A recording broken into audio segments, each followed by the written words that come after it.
আছে। সো আজকের ভিডিওতে আমি কথা বলবো যে ভাই কোথায় কোথায় বাসা পাওয়া যাবে, কোথায় কোথায় থাকা যাবে, কোথায় থাকলে সুবিধা হবে, বাসা ভাড়া কেমন, খরচ কেমন, ওভারঅল আমার খরচ কেমন হবে। এই কি অবস্থা? আমি বরিশাল বিশ্ববিদ্যালয়ে পড়াশোনা করি এবং আমি সাধারণত আমার ইউনিভার্সিটি লাইফ, ডেইলি লাইফ এগুলা নিয়ে, পার্সোনাল লাইফ নিয়ে হচ্ছে যে ব্লগ টলগ করি। আমার ইউটিউব চ্যানেল আছে, সো আমি লিঙ্ক কমেন্টে দিয়ে রাখবো, আপনি চাইলে ঘুরে এসে দেখতে পারেন। তো আমার পার্সোনাল লাইফের ভিতরে কখনো আমি ইউনিভার্সিটি লাইফ শেয়ার করি, কখনো আমার ব্যক্তিগত এক্সপেরিয়েন্স শেয়ার করি, কখনো আমি নানা বাড়ি গেছি ঘুরতেছি ফিরতেছি সেইটাও শেয়ার করি। বাট গুচ্ছের রেজাল্ট দেওয়ার পর থেকে আমাকে প্রতিদিনই কেউ না কেউ মেসেজ দিচ্ছে এবং ভিডিওতে কমেন্ট করে এবং বলে যে ভাইয়া থাকা খাওয়া কত কত টাকার মতো খরচ হয় এবং কোথায় কোথায় থাকা যায়। বিশেষ করে যারা দূর দূরান্ত থেকে আসছে, যেমন চট্টগ্রাম, রাজশাহী, সিলেট, এইসব দূর দূরান্ত থেকে আসতেছে, তাদের জন্য আসলে হঠাৎ করে একটা জায়গা এসে নতুন একটা জায়গা দেখে শুনে বাসা নেওয়া যায়, অপরিচিত, কাউকে চিনে না, সো তাদের জন্য একটু বেশ অসুবিধা হয়। বাট যারা আশেপাশেই থাকে, বিশেষ করে আমি বরিশাল বিশ্ববিদ্যালয়েরই দেখাবো এবং এখানে আশেপাশে যারা থাকবে তাদের কাছে it will be a fun video, because তারা আসবে, দেখবে, বাসা থেকে চলে যেতে পারবে, সো তাদের কোনো একটা ম্যাটারই করে না।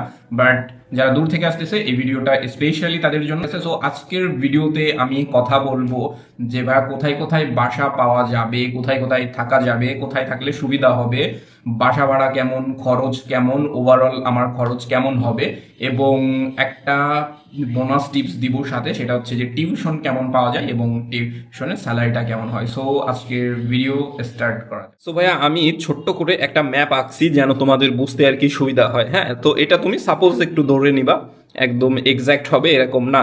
সো আমি শুরু করি ইউনিভার্সিটি থেকে। সো এইটা হচ্ছে যে তোমার ইউনিভার্সিটি, ওকে। সো এইটা যদি ইউনিভার্সিটি হয়, দেন এটা 1 নম্বর গেট, এটা 2 নম্বর, এটা 3 নম্বর, এটা 4 নম্বর।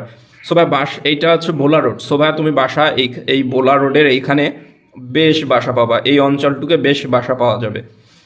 এবং তুমি এই 2 নম্বর গেটের এইখানে অনেক অনেক বাসা পাওয়া যায় এবং এই 3 নম্বর গেটের সামনে অনেক বাসা আছে। 3 নম্বর গেটের এইখানে অনেক বাসা আছে এবং যারা বিশেষ করে ইউনিভার্সিটিতে আশেপাশে থাকতে চায়, তারা এই 3 নম্বর গেটের এইখানে একটু সামনে গেলে কয়েকটা গলি আছে, এখানে ছেলে মেয়ে সবাই ম্যাথ সিস্টেমে সিঙ্গেল রুম নিয়ে সবাই এইখানে থাকে। এবং আর একটু দূরে যেয়ে এইখানে 4 নম্বর গেট হয়ে একটু এই জায়গায় আসলে মেরিন একাডেমি আছে। সো মেরিন একাডেমির এই অঞ্চলে অনেক বাসা বলতে মোটামুটি বাসা আছে। সো এইখানে অনেক স্টুডেন্ট থাকে। সো ম্যাথের মতো বা সিঙ্গেল রুম নিয়ে টিয়ে থাকা যাবে। অ্যান্ড এইটা হচ্ছে যে আনন্দবাজার। সো এই আনন্দবাজারের এইখানে বেশ কিছু বাসা আছে ইউনিভার্সিটির এই পাশের অঞ্চলে। মেয়েদের হল সাইডের এই দিকেও কিছু বাসা টাসা আছে, এইখানেও পাওয়া যাবে। ওকে, সো আমি ইউনিভার্সিটি এবার বাদ দিলাম। নদী এইখানে একটা ইম্পর্টেন্ট জায়গা। সো নদীটা হচ্ছে যে ডিভাইডেড করছে জাস্ট এই অঞ্চল, ইউনিভার্সিটি আর শহরের এই অঞ্চলকে ডিভাইডেড করছে হচ্ছে নদীতে। সো নদীর এবারে আমার ইউনিভার্সিটি দেখাই দিলাম। এবার আসো তুমি হচ্ছে যে টোল ঘরে। হ্যাঁ, সো টোল ঘরে আসলাম। টোল ঘরের ভাইয়া এইখানে প্রচুর প্রচুর বাসা আছে। টোল ঘরের এই আশেপাশে অনেক বাসা আছে। টোলঘর থেকে এইদিকে একটা রোড গেছে, এইদিকে অনেক বাসা আছে, এইদিকে তোমার অনেক বাসা আছে, ঠিক আছে। এবার টোলঘর থেকে একটু সামনের দিকে যাব। এই সামনের দিকে বিদ্যুৎ অফিস আছে। এই বিদ্যুৎ অফিসের এই সাইড থেকে এই রূপাতলি পর্যন্ত প্রত্যেকটা এরকম করে করে এই মেইন রোড ধরে ধরে একটা ছোট ছোট রোড নেমে গেছে, মেইন রোড ধরে ধরে ছোট ছোট রোড নেমে গেছে। সো এই রোডগুলার একটু ভিতরেই গেলে এখানে অনেক অনেক বাসা আছে। এই রোডগুলো ধরে অনেক বাসা আছে, এই রোডগুলো ধরে অনেক বাসা পাবা, এইখানে অনেক বাসা পাবা। ওকে, সো এইখানে গেল। এইবার তুমি আসো রূপাতলিতে। টোলঘর থেকে এই রোড ধরে আমি রূপাতলিতে আসলাম এবং এই রোড ধরে তো অনেক অনেক অনেক বাসা পাচ্ছ তুমি এই গলি ধরে। এইবার রূপাতলিতে আসি। রূপাতলি হচ্ছে ভাইয়া স্টুডেন্টদের হাব, বরিশাল বিশ্ববিদ্যালয়ের স্টুডেন্টদের হাব। বিকজ তোমার ইউনিভার্সিটির স্টুডেন্টরা এইখানে একটু বেশি থাকতে চাই এই কারণে, কারণ এইখান থেকে তুমি সদরের দিকে, অর্থাৎ সদর এই দিকে, সো সদরের দিকে যাইতে তোমার লাগবে 10-15 মিনিট। আবার এইখান থেকে তোমার ইউনিভার্সিটিতে আসতে সময় লাগবে 10-15 মিনিট। অর্থাৎ এমন একটা জায়গা মাঝখানে যেখান থেকে তুমি চাইলে সদরে যাবা 10-15 মিনিটে, আবার ইউনিভার্সিটিতে যাবা 10-15 মিনিটে। সো এইটা মিডিল পয়েন্ট, সবাই এইখানেই মোটামুটি যারা ইউনিভার্সিটিতে থাকে না তারা মোটামুটি এইখানে থাকে। আর সদরের কথা আমি বাদ দিলাম, সদর আমি ধরবো না, বিকজ ওইটা আলাদা। সো ওইখানে গেলে বা সদরে গেলে তো তুমি হাজার হাজার বাড়ি পাবা, সো ওইটা এইখানের আলোচনার বিষয় না। সো রূপাতলির এইখানে তোমার হাউজিং সোসাইটি আছে, এইখানে হাউজিং সোসাইটিতে অনেক বিল্ডিং আছে এবং রূপাতলির ভিতরে সব থেকে পশ জায়গা এটা।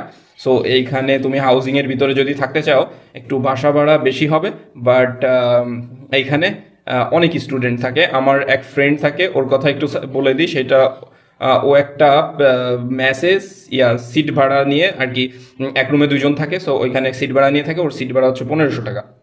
সো এই হাউজিংয়ের ভিতরে কথা বললাম। এইবার তুমি রূপাতলির এই দিকের কথা বলি, এই জায়গা আছে তোমার মনে করো এই যে বিদ্যুৎ, এইখানে একটা ওজো পেডিকো আছে, এই এইখানে তোমার আহমেদ মোল্লা সড়ক, এটা নজরুল সড়ক, এটা ভাসানী সড়ক, এরকম অনেকগুলো এখানে সড়ক আছে। এই সড়ক ধরে একটু সামনে গেলেও অনেক অনেক বাসা, এই সড়ক ধরে একটু সামনে গেলে অনেক অনেক বাসা, এই সড়ক ধরে অনেক অনেক বাসা পাবা। এবং এই প্রত্যেকটা জায়গায় তোমার বাসা ভাড়া অনেক কম, বেশ কম আছে এই অঞ্চলের বাসা ভাড়া। এবং তুমি যদি আর একটু দূরে যে রূপাতলি থেকে এইদিকে এসে থাকতে চাও তাহলে তোমার সাগরদী আসতে হবে। সাগরদীতে হচ্ছে তোমার মোটামুটি স্টুডেন্ট থাকে, বাট অতটা না, যাই হোক। সো এই হচ্ছে যে তোমার কোথায় কোথায় থাকা যাবে সেটার কথা বললাম। আচ্ছা, তোমাদেরকে তো আমি আর কি ম্যাপ দেখে দেখাই দিলাম যে তোমরা কোথায় কোথায় থাকতে পারবা। এখন থাকা খাওয়া খরচটা কেমন পড়বে সেটা আমি বলি তোমাদেরকে। ওকে, সাপোজ তুমি সিঙ্গেল রুম নিয়ে থাকতে চাচ্ছ এবং রূপাতলিতে থাকতে চাচ্ছ বা যেখানেই থাকো, সিঙ্গেল রুম নিয়ে থাকতে চাইলে তোমার একটা রুম মিনিমাম 2000 টাকার মতো পড়বে। 2000 নিচে হবে না, 2000-এর উপরে হবে অলওয়েজ। এবং তুমি যদি কোনো ম্যাসে থাকতে চাও, ম্যাসে সিট নিয়ে থাকতে চাও, সেই ক্ষেত্রে তোমার 1500 টাকা 1600 টাকার ভিতরে হয়ে যাবে, ঠিক আছে। ম্যাসে তোমার খাওয়া 3500 টাকার ভিতরে হয়ে যাবে, কারণ ম্যাসে অনেক লোকজন থাকে, এই কারণে খাবার বিলটা একটু কম আসে। সো ম্যাসের তোমার যদি ম্যাসে থাকলে তো সিট ভাড়া থাকতে হবে। সো ম্যাসের সিট ভাড়া তোমার 1500-1600 টাকার ভিতরে হয়ে যাবে, অ্যান্ড খাওয়ার খরচ 3500 টাকার ভিতরে হয়ে যাবে। আর সিঙ্গেল রুম নিয়ে থাকতে চাইলে 2000 টাকা বা তার উপরে যাইতে হবে। এবং খাওয়া সিঙ্গেল খাইতে একা রান্না বান্না করে খাইতে গেলে তোমার 4000 টাকার মতো লাগবে বা একটু বেশি লাগতে পারে। সো এটা তোমার থাকা খাওয়ার বিষয় গেল। তো থাকা খাওয়ার বিষয় করা হইলো, এখন একটা বোনাস দিয়ে দিই, সেটা হচ্ছে যে টিউশনি কেমন পাওয়া যায়। বরিশাল বিশ্ববিদ্যালয় হোক বা যে কোনো বিশ্ববিদ্যালয় হোক, পাবলিক ইউনিভার্সিটির স্টুডেন্টরা নর্মালি টিউশনি করায় তাদের মোটামুটি চাহিদা হাত খরচ, বা কেউ কেউ দেখা যায় যে সম্পূর্ণ নিজের খরচ চালায়। সো টিউশনি একটা অনেক বড় ফ্যাক্ট। সো টিউশনি ভাই এখানে মোটামুটি ভালোই পাওয়া যায়। এবং তোমার যদি পড়ানোর দক্ষতা থাকে তাহলে ভাই তুমি এত টিউশনি পাবা যে তুমি টিউশনি ছেড়ে দিতে পারবা না। যেমন আমার যে ফ্ল্যাটমেট একজন আছে, ও ভাই ম্যাথে অনেক ভালো পারে। সো ও টিউশনি অনেক পায়, এবং ও টিউশনি করায় সব 5000 টাকার টিউশনি, এর নিচে করায় না, ঠিক আছে। সো ও বাসা থেকে 1 টাকাও আনে না, সম্পূর্ণ নিজের খরচ নিজে চালায়। ইভেন কিছুদিন আগেও 30,000 টাকা দিয়ে মোবাইল কিনছে নিজের টিউশনির টাকা দিয়ে। এবং অল্প কয়েকটা টিউশনি করায় যেন নিজের পড়ালেখার ক্ষতি না হয়। তো তুমি এরকম টিউশনিও পাবা। আবার তোমাকে আমি নর্মালি একটা আইডিয়া দিয়ে দিই, সপ্তাহে 4 থেকে 5 দিন ভাই এখানে পড়ানোই লাগবে বরিশালে। এবং স্যালারিটা তোমার মিনিমাম 2500 টাকা থেকে 5-6 হাজার টাকার ভিতরে তুমি একটা স্যালারি অলওয়েজ পাবা। এ হলো যে তোমার টিউশনির বিষয়। সো আশা করি মোটামুটি একটা সবকিছু মিলে থাকা খাওয়া টিউশনি ওভারঅল দিয়ে বাসা কোথায় পাওয়া যাবে দিয়ে একটা আইডিয়া হয়ে গেল। সো ভালো থাকবে, দেখা হবে আবার পরবর্তীতে। সো এটা জাস্ট আমি তোমাদের হেল্প করার জন্য একটা ভিডিও বানাইছি, otherwise I always make personal blog বা পার্সোনাল ভিডিও টাইপ বানাই। So okay, stay tune, you can follow. And তুমি চাইলে আমার ইউটিউব চ্যানেলে ঘুরে আসতে পারো, আমি লিঙ্ক কমেন্টে দিয়ে দিব। দ্যাটস ফর টুডে, দেখা হবে। And stay tune, follow, tata, bye bye, Allah Hafiz.